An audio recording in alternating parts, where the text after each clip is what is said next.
n'aurez pas votre commentaire ce matin. Nous sommes jeudi en effet, mais on aura 3 sujets à débattre et en 4e position quelques informations, rendez-vous médias notamment, à partager avec vous. On aura à discuter de l'état de l'école béninoise avec ses besoins assez chroniques. Vous avez certainement suivi dans les rendez-vous de journal télévisé sur Canal 3 Bénin. Et les difficultés des apprenants dans un collège de Djougou, on en parlera. On parlera aussi de ce cauchemar-là. En tout cas, c'est comme cela que certains acteurs le vivent. Le rappel de certains retraités pour servir à l'école béninoise, faute donc de personnel adéquat. On parlera, pour finir, de religieux et de promotion touristique. Vous le savez, il y a eu un comité qui a été mis sur le pied, mais cela ne se fait pas. Mardi dernier, le gouvernement a décidé d'inventer, s'il vous plaît, les Vodou Days. De quoi est-ce que ça retourne? On en parle avec les débatteurs tout à l'heure. Franck, bonjour. Bonjour, Tanguy. William, bonjour. Bonjour, Tanguy. L'école, on ne cessera jamais d'en parler, au risque même d'en faire une question hystérique à du goût des élèves qui s'alignent en attendant donc que le menuisier finisse de raccommoder à coups de clous et de marteau les quelques bancs délabrés qui sont là pour leur permettre justement d'avoir de quoi s'asseoir pour suivre les cours. Non, vous savez, c'est pas nouveau pour l'école béninoise. C'est peut-être, je dirais même mieux que les salles de classe sous les arbres à l'école, les salles de classe décoiffées pendant des mois et qui, d'une manière ou d'une autre, sont obligés d'accueillir des apprenants, des groupes pédagogiques qui sont obligés de fonctionner avec ou sans le minimum, avec une obligation de résultat pour, et non seulement les apprenants, mais aussi les enseignants. Mais ça, c'est le constat. Hein. Qu'est-ce qui peut expliquer ça? Non. On a l'impression depuis 1960 qu'on n'est jamais parvenu à trouver une bonne solution pour l'école. C'est vrai que la Constitution dit que l'éducation est la priorité de l'État, mais dans les politiques publiques, je ne pense pas que ce soit le cas. Et vous savez, moi j'ai eu la chance de demander plusieurs fois à de grands spécialistes de l'enseignement qui financent l'éducation au Bénin. On parle de partenaires, le gouvernement, le partenaire, mais on n'a jamais la marge, on ne sait jamais vraiment comment est-ce que ça se passe. Et non seulement on tient nos curricula, on tient comment on nous bâtit sans patriotisme, sans personnalité du Béninois que nous sommes, et parce qu'on a voulu, après la colonisation, faire des préposés, des services administratifs et faire des commis, et donc notre éducation est demeurée sans grand contenu pour être vraiment ce qu'il faut à notre époque, avoir l'esprit critique qu'il faut pour remettre en cause les choses et faire des réflexions scientifiques. Et non seulement ça, on n'a pas le minimum non plus dans les contenus, dans les programmes, il y a à redire, mais également dans les infrastructures. Vous savez, l'école, c'est un grand moyen. Déjà, regardez le nombre d'enseignants. Regardez comment est-ce qu'on a obligation du minimum vital sur toute l'étendue du territoire national. Comment est-ce que dans certains milieux, il faut spécifier les besoins en infrastructure parce qu'on est en tel lacustre ou je ne sais dans quelle autre condition. Donc, pour moi, c'est un gros besoin. Mais en y allant avec stratégie, on peut parvenir à des résultats. Alors, si vous permettez, on va suivre quand même l'élément pour que les gens comprennent que ce que nous sommes en train de dire, on n'est pas allé cueillir ça de quelque part, que c'est une réalité. Parce que quand moi j'ai suivi l'élément, eh bien, ma foi, j'étais tombé des nues. Je me suis dit, mais au XXIe siècle, avec la politique de l'éducation mise en place par le gouvernement, le régime en place, et même les gouvernements qui se sont succédés, est-ce qu'on peut encore avoir... Ou bien comment est-ce qu'on en est arrivé là? Ou pourquoi est-ce que depuis des années ça ne change pas? Et pourtant, à chaque rentrée scolaire, on fait toujours le point du constat qui se fait. Manque de salles de classe, manque d'infrastructures, manque de personnel. Alors, il y a l'usure du temps. Hein. L'école, le sujet dont on parle, ça remonte à 1960, sa création. Donc, ça a fait du temps. Et puis, ensuite, on n'a pas pensé, il n'y a pas eu d'anticipation sur ce que peut devenir, par exemple, le tel ou tel bâtiment ou le CEG au bout de 50 ans, 60 ans, dans un collège où on a pu encadrer les premiers intellectuels de la zone. Et on devrait, à mon avis, penser à renouveler les infrastructures au bout de 10, 20 ans, 40 ans, 50 ans. Mais je pense qu'il a manqué cette politique-là. Et donc aujourd'hui, on se retrouve dans un contexte où il n'y a pas de place pour s'asseoir. On a vu 4 élèves s'asseoir sur le même banc et il y a un autre qui était debout, qui attend qu'on finisse rapidement de copier ses leçons pour que lui puisse s'asseoir. Et c'est à tout de rôle. Oui, il y en a qui se sont échangés quelques coups de poing en attendant que le menuisier finisse de réparer ce qui est encore disponible. Oui, Eric, bonjour. Oui, c'est assez triste. Bonjour Tanguy. Je pense que cette image illustre assez bien une réalité qu'on retrouve malheureusement dans chacune de nos localités. Il y a forcément une école ou un collège où les bâtiments sont vétustes, où les salles de classe n'ont pas de bancs pour permettre à nos écoliers, à nos élèves de pouvoir étudier dans de très bonnes conditions. Je pense que toutes les fois que ce problème va se poser, c'est qu'il a manqué d'anticipation dans la nécessité d'apporter un changement au niveau de ces infrastructures ou au niveau, n'est-ce pas, du mobilier pouvant permettre à élèves, écoliers ou enseignants de pouvoir travailler. Et donc, on observe tristement chaque année le même phénomène. Cette fois-ci, nous le débattons. Qu'est-ce qui prouve que l'année prochaine, on ne va pas encore se retrouver, voilà, on va pas se retrouver encore dans la même situation. Au niveau de ces établissements, les directeurs essayent vraiment de faire ce qu'ils peuvent. L'image que nous avons, je pense que le directeur général, chaque fois, sollicite un menuisier qui vient ratatouiller quelques tables et bancs déjà à terre. Et voilà un peu comment ça se passe. Alors, quelqu'un a essayé d'expliquer un peu le projet de ce qui est devenu à la fin parentalité responsable, là, expliqué par le fait que nous produisons beaucoup d'enfants alors même que nos besoins, enfin nos ressources n'arrivent pas à couvrir, je dois dire, les besoins qui sont là. Est-ce que ce n'est pas parce qu'on fait beaucoup trop d'enfants que l'État n'arrive pas à multiplier les infrastructures scolaires? C'est trop facile, c'est extrêmement facile, parce que plus nous sommes nombreux, plus les impositions et nos contributions aux différentes redevances vis-à-vis de l'État sont nombreuses. C'est curieux, hein, comme des enfants peuvent vivre dans ce taudis-là. Justement, et ces images-là sautent à l'œil. Et vous savez, là, on parle de Djougou, et c'est peut-être d'une manière ou d'une autre indifférent pour certains, parce qu'ils se disent que c'est à un certain nombre de kilomètres de Cotonou. Mais même dans Cotonou, la mégalopole, vous allez voir, pas mégalopole, mais la métropole, vous allez voir des établissements scolaires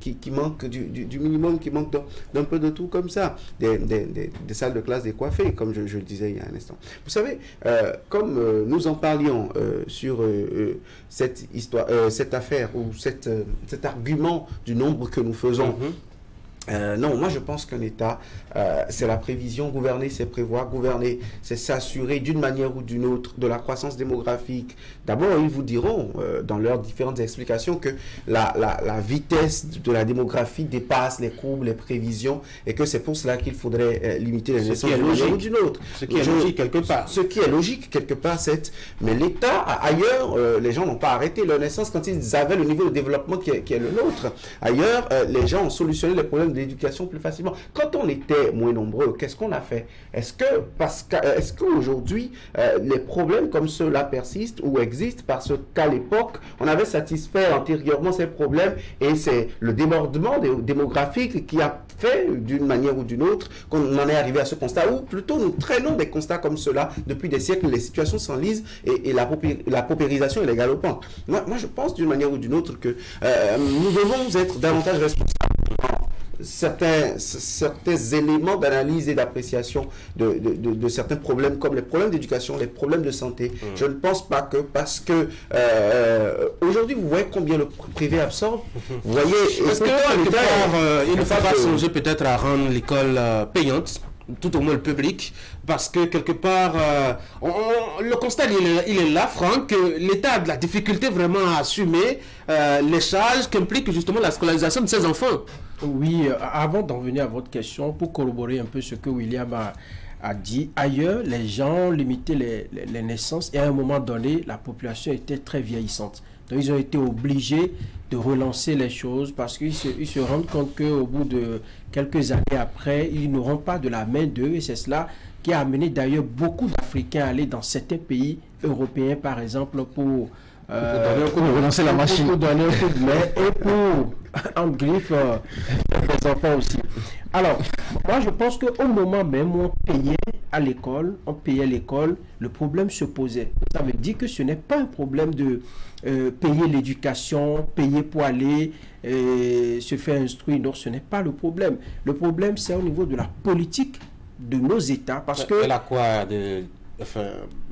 qui empêche justement qu'on ait des infrastructures adéquates? Non, justement, il faut pour une école qui a été créée ou un collège qui a été créé en 1960, moi je pense que il faut faire des prévisions pour savoir qu'à un moment donné, ça va s'amortir les tuiles, les tables et bancs sur lesquels on a formé des gens aujourd'hui qui ont 60 ans ou je ne sais quel âge aujourd'hui, et l'école, on n'a pas retouché d'un seul pinceau de peinture, ainsi de suite. Je pense que c'est de cela qu'il s'agit. Et ce n'est pas seulement de la faute de ce gouvernement qui est en place, mais les gouvernements qui se sont succédés depuis Kérékou, Soglo, ainsi de suite. Il y a de ces collèges-là qu'il faut répertorier et qui doivent faire objet d'attention en termes de rénovation, en termes de... Eric, quelles solutions possibles? Oui, c'est anticipé. Par exemple, pour cette rentrée, combien d'écoles ou de collèges on a peut-être mis sur une liste et on s'est dit, bon, pour la rentrée, il nous faut apporter peut-être un budget pour permettre à ces écoles de retrouver une belle forme. Est-ce que ça se fait? Est-ce qu'au niveau du ministère, chaque année, on prend au moins la peine de faire un peu le point des écoles en difficulté, ne serait-ce que pour relever un peu le niveau en matière d'infrastructure et de mobilier? Est-ce que ça se fait? Si ça se fait, on était où? On n'a pas vu le CG1 de Djougou. Et on ne parle pas seulement que de Djougou, il y a bien d'autres centres de formation qui sont dans ce genre de situation. Parce que quand on a construit une infrastructure depuis un nombre d'années, il y a de quoi qu'au fil des années, que cela puisse perdre un peu de sa couleur. Mais cela suppose que il faut observer l'évolution de ces infrastructures, de ces écoles et essayer d'apporter un coup de neuf pour que les enfants se retrouvent dans de très bonnes conditions.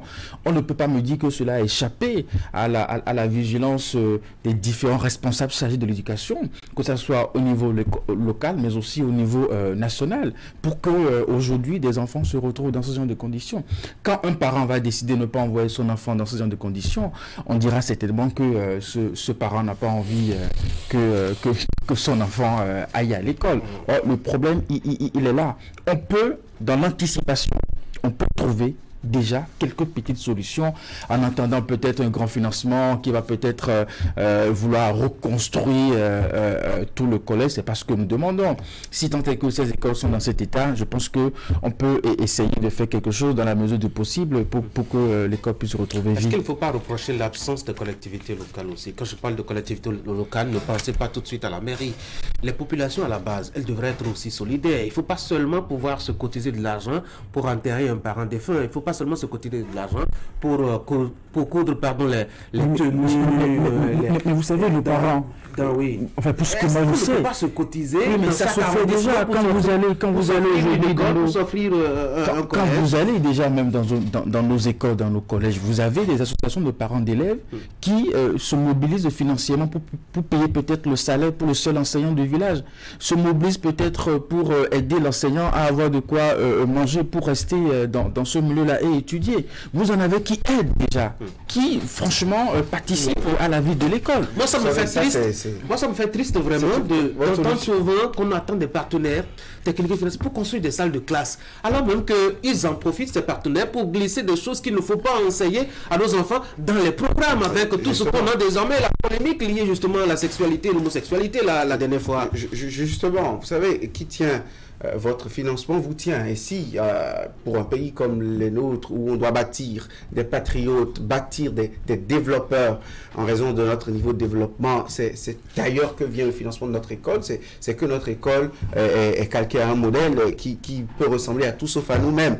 Et d'un autre côté, quand vous parlez de l'association de parents d'élèves, vous savez, on a fait le bilan des enseignants communautaires. Je ne pense pas qu'il soit très reluisant. Et là-dessus, c'est une démission de l'État, qu'on le veuille ou non. L'État a la garantie de la politique de l'éducation dans un État, dans un pays, et quand il faut être suppléé par des individus regroupés, ce n'est plus l'État, parce que c'est une très grosse erreur de penser que l'État c'est tout le monde. Je m'en voudrais de ne pas ajouter par rapport à ce que vous avez dit, qu'il y a une agence qui est créée depuis quelques années maintenant sur les infrastructures dans le notamment avec les différentes réformes au Conseil national de l'éducation et les différentes mesures prises par le gouvernement. Mais il y a la réalité selon laquelle nous sommes dans un système aujourd'hui où les agences sont même plus puissantes que les ministères, mais je ne sais pas comment est-ce que ça se passe du côté de l'éducation pour que les financements ne soient pas levés, des crédits ne soient pas apportés du point de vue bilan ou inventaire du nombre d'établissements en difficulté et de ce qu'il faut faire pour l'éducation. Moi, je pense, qu'on le veuille ou non, que également ce que vous avez évoqué sur le coût de l'école pour réduire le nombre n'est pas forcément une solution. C'est ça qu'on a fait à l'université. Aujourd'hui, les plus méritants ou les cerveaux les plus favorables peut-être ne sont pas à la place où il faut, où les enfants de pauvres, après le baccalauréat, doivent apprendre un métier. Sinon, quand ils viendront là, ils se fouvoiront dans une, je ne sais pas, dans un pétrin une faculté qui ne va pas les arranger, ils vont partir. Et les facultés ne sont plus accessibles à tout le monde. Sur les solutions aussi, Franck, oui. Est-ce qu'on ne va pas se cotiser pour construire nos écoles? C'est pas mieux ça? Non, je sais qu'au fil des années, la souscription ou tout ce qu'on demandait aux parents d'élèves qu'ils payaient en notre temps, beaucoup ont été... Enfin, une bonne partie a été supprimée pour permettre aux parents également de souffler parce que déjà, en amenant les enfants, leur offrant les conditions de travail, c'est déjà un gros effort. Je pense que ça revient à l'État, ça revient à l'État de construire les salles de classe parce qu'au même moment, on augmentait le nombre de sièges à l'Assemblée nationale pour les députés. On améliore. Plus représentés. Non, représente qui? Ses enfants? Au même moment. Plus on est nombreux à les représenter et plus on porte leur oui, au même moment, il faut réhabiliter les salles de classe. Il faut essayer d'injecter plus de moyens dans l'éducation. Jamais oublier, les partis politiques aussi ont des financements. Voilà, des financements. Donc, il faut penser à l'éducation. Il faut le ministre chef de file de l'éducation et leurs collègues du supérieur. Je crois que il faut penser à une politique qui puisse... On va changer de sujet, les gars. On va parler toujours école, mais constatez que dans le Bargou désormais, si vous êtes retraité, vous avez du boulot. Vous avez des opportunités, surtout dans l'enseignement.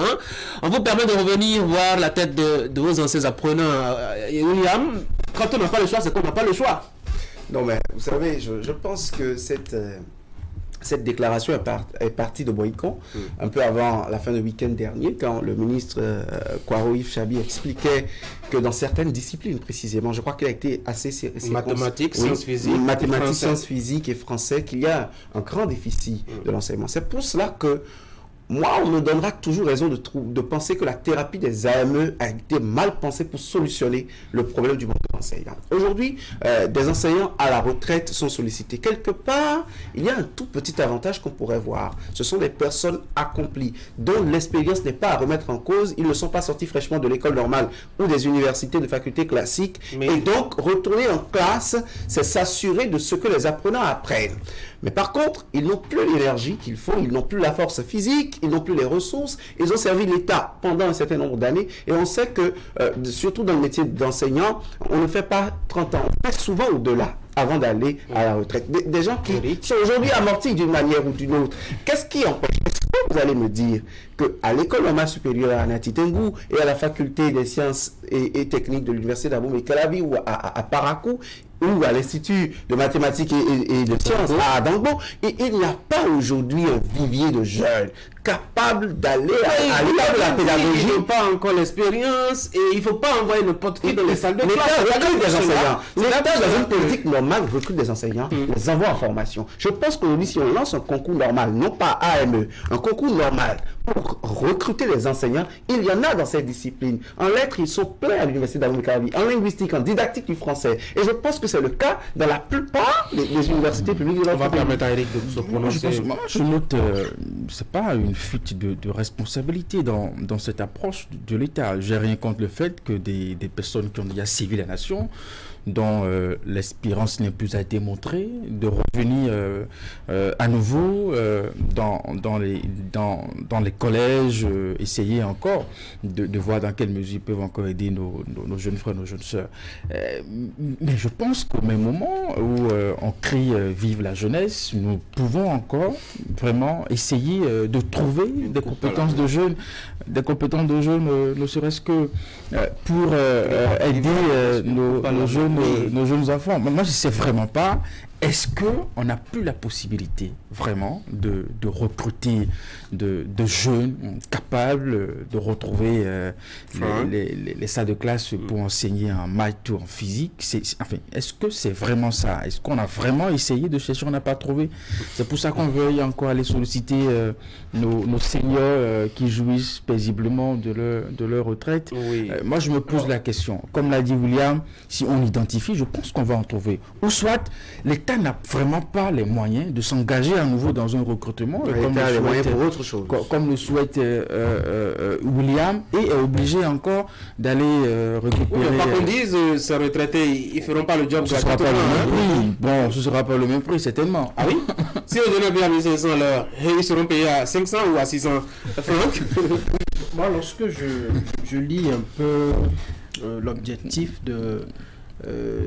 je peux lire l'objectif de cette option-là. Je pense que avec cette option, on aura des cas de bonne facture, qui ont eu de l'expérience, qui sont, disons, badés d'expérience de plusieurs années. Il y a également leur façon, la pédagogie améliorée, peaufinée au fil des années. Il y a également que ils auront la capacité de nous offrir des enseignements pas comme les nouveaux qui vont venir. Mais moi, je voudrais dire, si les ministres sont capables de proposer des thérapies de choc, autant démissionner. On a vu Oswald Khomeki qui est parti peut-être... Ah, parce qu'il était incapable de... Non, moi, je ne sais pas. Mais il y a des méthodes. Si on est capable de trouver des thérapies de choc pour régler des problèmes, ne pas rester là.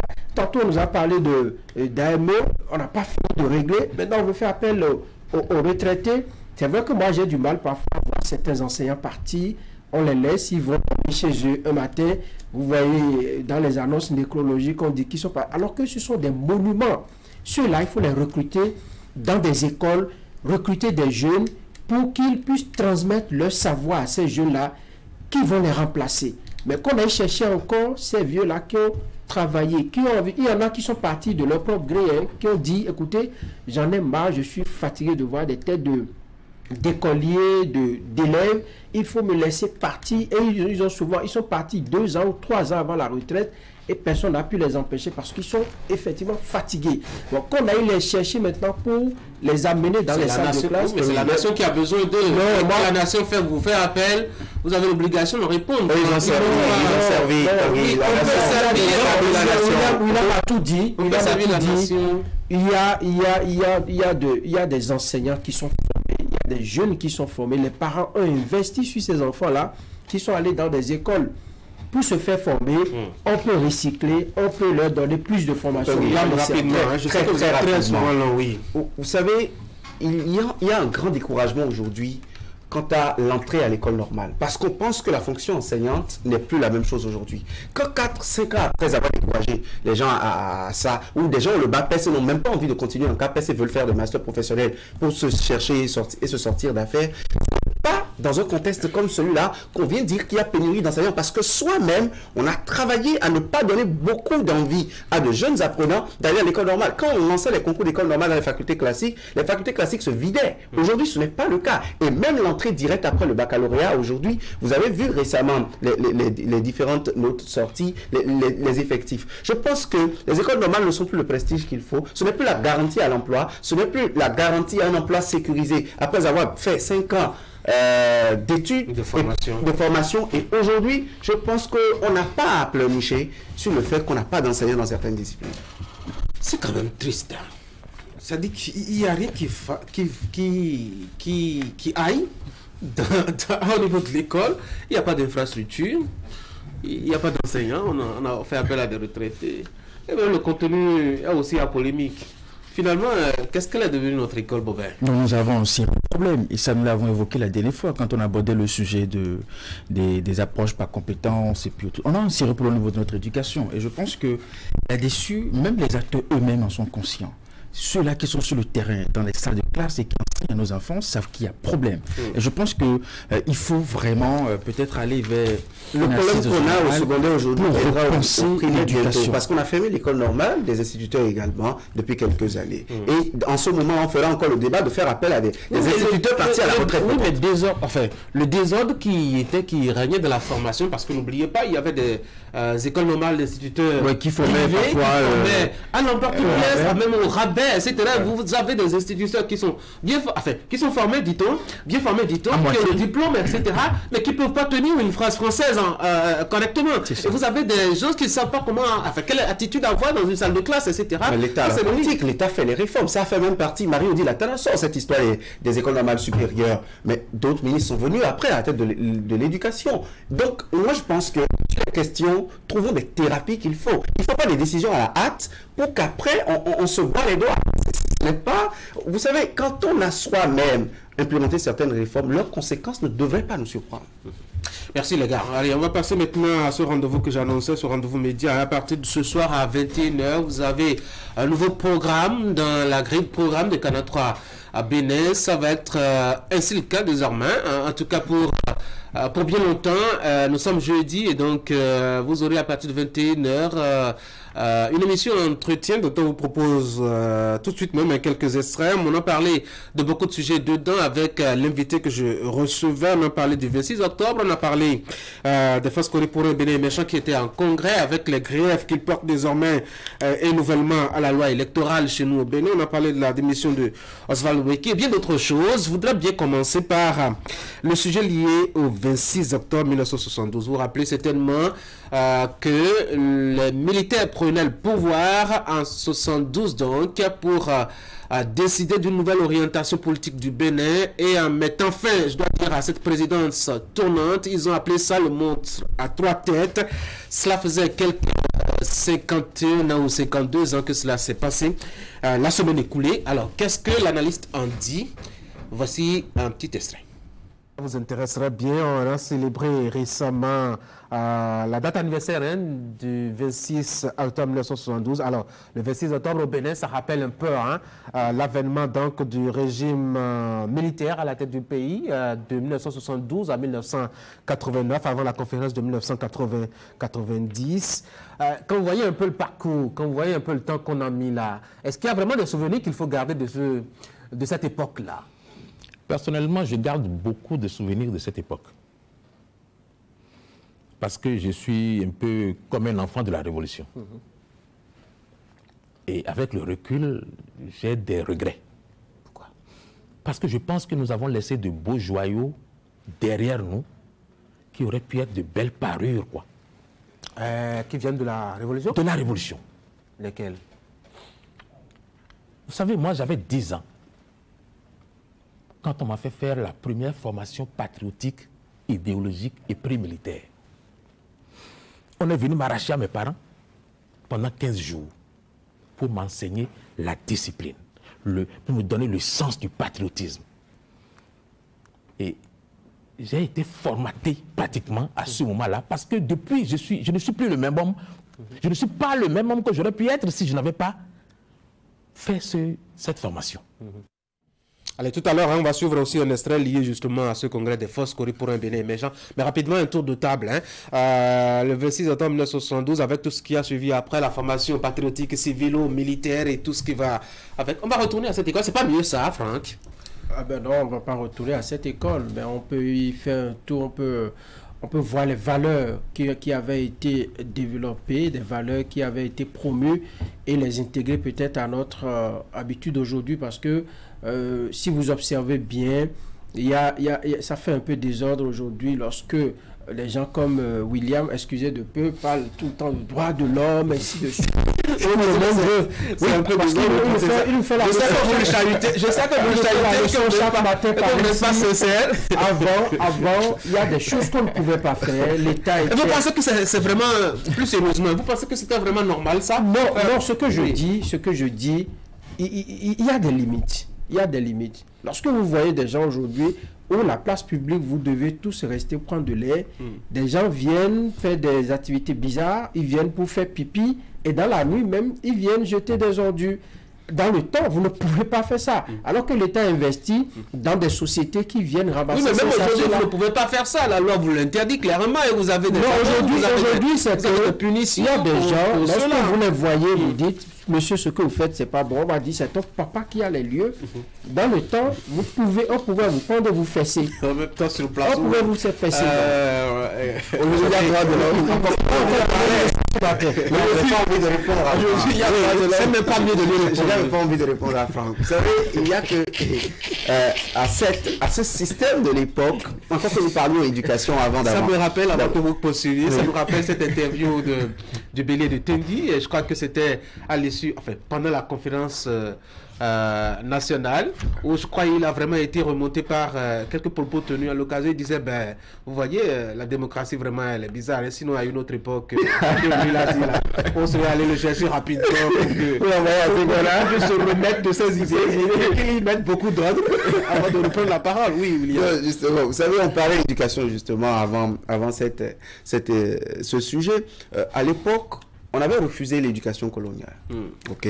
Un peu plus tard, on a fait l'école nouvelle, mais avant, on a pensé d'autres programmes de Suluru et autres. On avait trouvé que on formait le Béninois à tout sauf à l'amour de sa propre patrie. Et si la révolution venue avec le GMR et ensuite le marxisme-léninisme qui est introduit en 75, si on peut féliciter quelque chose, c'est la construction de la personnalité du Béninois qu'il y avait dans les programmes scolaires. À l'école, on touchait à tout. On a renoncé à certaines cultures de rente, on s'est approprié le palmier à huile. À l'école, on faisait autre chose qu'apprendre, bûcher des leçons du blanc, apprendre la syntaxe, la grammaire, apprendre les mathématiques. À l'école, de grands musiciens sont sortis. On a fait de l'artisanat à l'école. L'école ouvrait, comme un de nos doyens ici, à Siongmo le raconte, on connaissait en classe de CM2 tous les ministres au gouvernement et tous les chefs d'État d'Afrique. Même si on ne connaissait pas leur visage. Même si on ne connaissait pas leur visage, parce que c'était une époque à laquelle la télévision n'était pas répandue. Et il n'y avait pas... Mais ça a construit des patriotes. Et pour tous ceux qui ont vécu cette époque, qui nous y retourner intégralement. On n'y retourne pas intégralement, mais cette fibre patriotique qu'il y avait dans la construction de la personnalité du Béninois doit revenir dans nos programmes. Parce que regardez toutes les grandes nations, la Russie, les États-Unis, même la France des libertés, dit-on, ont construit en chaque citoyen. L'école bâtit des développeurs, mais des citoyens. Parce qu'il faut être d'abord patriote pour défendre sa patrie. Je pense que dans cette époque, c'est des éléments de valeur qui nous manquent aujourd'hui. Vous êtes d'accord qu'aujourd'hui, on célèbre les contre-valeurs. Pas plus tard qu'hier encore, j'ai vu des images de députés qu'on a décorés, quand même pas mieux, il y en a, dont les nôtres traînent encore dans des dossiers bizarres. Et donc, c'est comme ça que nous sommes aujourd'hui. Et je pense que si pas la nation, l'État leur accorde vraiment cet honneur. Alors, je pense que c'est vraiment, quand on retourne un peu dans ce passé, c'est vraiment ce principe de valeur qui nous manque aujourd'hui. Mais malheureusement, notre école ne nous enseigne plus ça. Et s'il y a des éléments qu'on doit vraiment tirer de cette époque, c'est vraiment ça. Le patriotisme, le civisme, notre système éducatif à l'époque, c'est des éléments, on peut vraiment faire retour dans ce passé et essayer d'actualiser ça. Le problème, c'est comment est-ce qu'on arrive à faire ce retour-là. Mais les gens sont payés pour faire ce boulot. Révision de programme scolaire. Pourquoi pas. Allez, on va inviter des gens pour en parler, pour aller puiser encore dans ces valeurs-là que vous avez enseignées, qui avaient fait évoluer la République, tout simplement. J'ai été surpris par les avis des militants Foscoré pour un Bénin émergent au sujet des lois électorales dans notre pays, alors même que c'était eux qui étaient quand même les premiers à dire il faut aller aux élections avec cela. Allez, j'ai posé la question aussi à l'analyste de ce jour-là. Voici son avis. Partie de l'opposition, les Foscoré pour un Bénin émergent qui étaient à des assises récemment et qui, au terme de ces assises, ont fait beaucoup de reproches, notamment à tout notre système électoral et partisan aujourd'hui. On va commencer déjà par les reproches à la liste électorale. C'est quand même curieux que cela vienne de la part des FCBE. Non, ça n'a rien de curieux. Parce que, comme vous venez de le dire, les hommes politiques, ils ont leur manière de changer de veste à tout moment. Je crois que ça, c'était un congrès opportuniste. Ah ouais? Je crois que ça, c'était comment on dit, des reproches opportunistes. Ils en ont beaucoup, hein? On va les passer, on va les passer. À l'analyse. Parce que je pense que LFCBE n'était pas au départ, parmi les personnes qui étaient fondées à critiquer les lois électorales. Pourquoi? Parce qu'à un moment donné, ça leur convenait bien. Mais ils disent, ça ne nous convenait pas, mais bon, on est quand même allé aux élections pour sauver les meubles. Ils voulaient éviter un blocage de la République, ils voulaient éviter qu'on aille vers une situation incontrôlable, étant donné que les autres ne voulaient pas vraiment participer aux consultations électorales. Ils ont dû se sacrifier alors. Oui, c'est ce qu'on lit, enfin. Je ne pense pas qu'en politique, on se sacrifie pour... Au nom de la nation? Non, non, pour que l'adversaire puisse prospérer, non, non, je ne crois pas.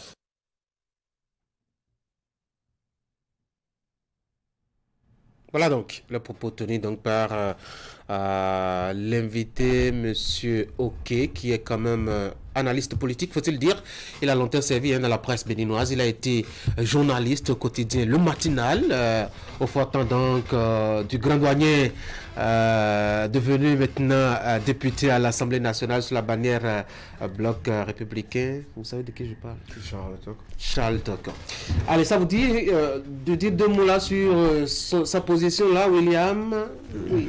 FCBE qui se fâche contre les lois électorales désormais. Curieusement, c'est maintenant qu'ils se rendent compte que les lois sont difficiles.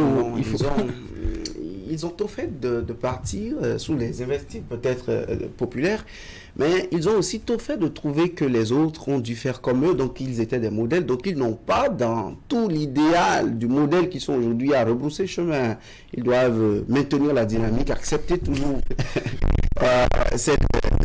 ce fleuve coulant, ces réformes justement qui à un moment donné étaient devenues... ils ont dit qu'il fallait prendre la place avant de faire le débat. Je pense que ce n'est pas encore l'heure du débat.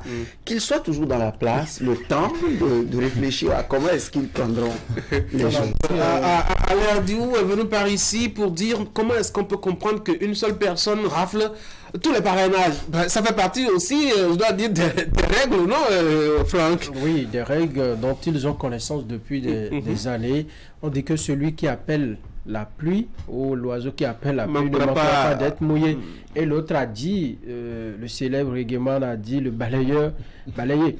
Lorsque vous êtes dans le feu de l'action et c'est vous qui êtes là, on pense qu'on est indétrônable, on pense que ça va toujours continuer ainsi, mais il y a un temps pour tout et toute chose bonne en tout cas arrive en son temps. Voilà.